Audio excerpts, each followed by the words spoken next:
Hey, welcome back to the Disney Plus Everyday Challenge, and today we have Underdog. This is a Disney film, believe it or not. I thought for sure it might have been brought over from Fox, but nope, it is a Disney film. It is from 2007, just a year before Iron Man showed up and took over the world for the most part in the superhero genre. Uh, sure, there've been X-Men films and Superman films and Batman films and everything else, Spider-Man, obviously. But this is our first super dog. I mean, this is based on the classic cartoon. This thing is an hour and 25 minutes long, and yeah, it does a pretty faithful job at recreating the cartoon to a certain degree. Obviously, it's live action.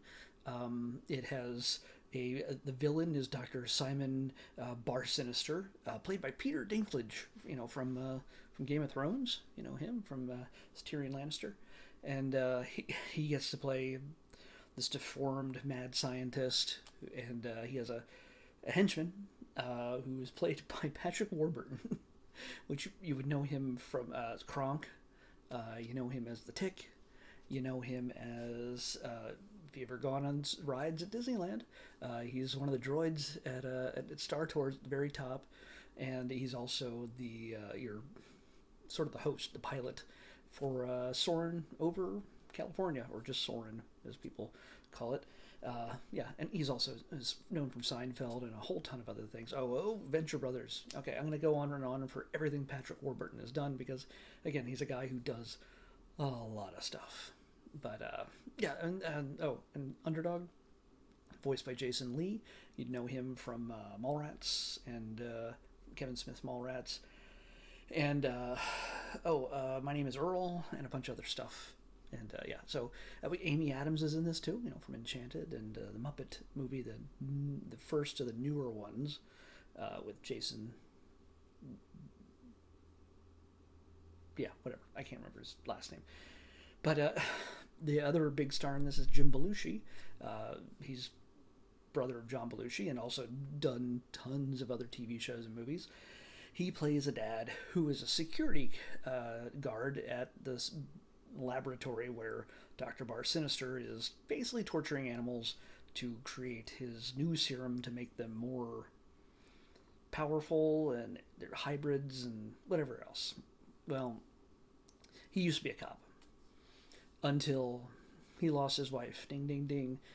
Dead parent story, because the main human character in this, beyond Jim Belushi's dad character, is his son, who is played by he played by Alex Newberger. His name is he plays Jack.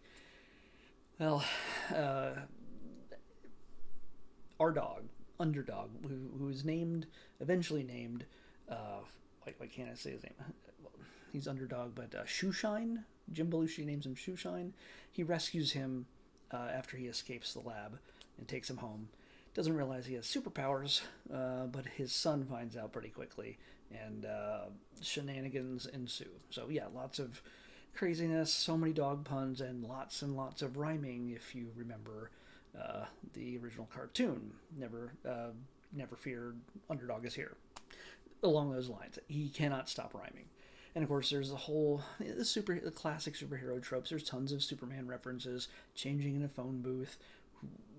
How'd they find a phone booth? They had to construct one and just, put it on a set somewhere and make the dog spin around digitally and fly off, destroying it. I don't know if Superman really did that. He usually just opened the door and took off. That's destroying public property. Well, the dog does destroy a lot of public property throughout this film, but what are you going to do? He's a dog. He can talk, not just to other dogs, but people can understand him.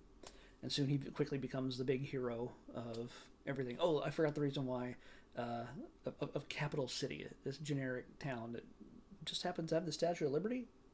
I don't know. Anyway, the reason why I mentioned Iron Man earlier is the mayor of the town is Howard Stark. The actor who plays Howard Stark in the films. Oh, why can't I say his name? Oh, John Slattery. Also from Mad Men. So, yeah, John Slattery is in this as the mayor, and Underdog is tasked with saving him at the end of the film, among other things. It's a really silly, goofy, plot. It's meant just to make Patrick Warburton look like a complete doofus, and he's so good at it.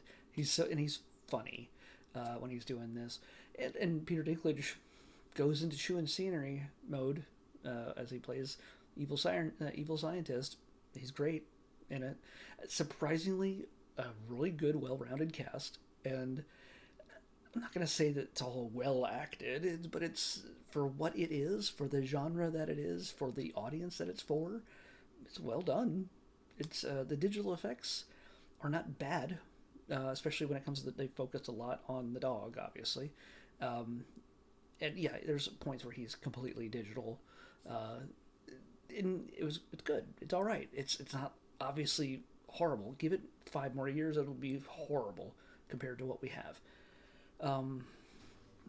Yeah, it's very jokey. There's a forced kind of romance kind of thing with the female dog played by Amy Adams, voiced by Amy Adams, and yeah, it's not meant to be taken seriously. It's just good, dumb fun. And again, I hate movies where they make the animals talk and their mouths move and everything else. I didn't mind this. I'm not going to say this is a movie I'm ever going to watch again. I'm not going to go out of my way to go, oh my gosh, you know what?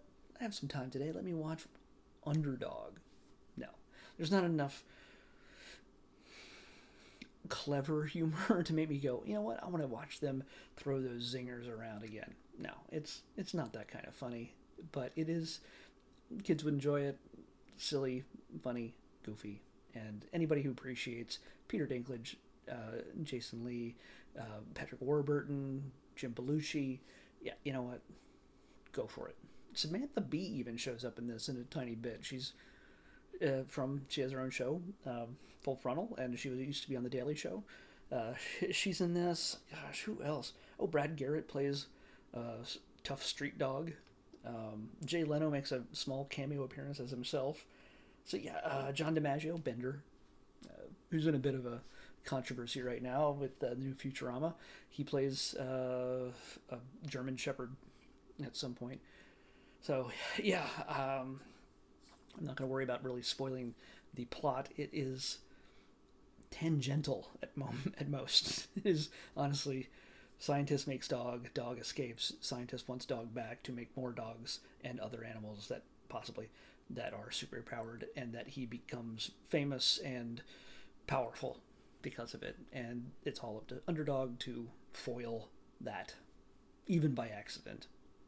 Even, you know, yeah, it is not a complex story to follow, and doesn't make a whole lot of sense, but it works. It's fine. It's not a great movie, but it's good. Throw it on for the kids; they might get a kick out of it, you know. But don't expect a whole lot. Unless you really like those actors, you get to see them in a whole new light. Especially if you're used to seeing Peter Dinklage as Tyrion Lannister on Game of Thrones. This is a much stranger version of his work. So let's pick tomorrow's episode.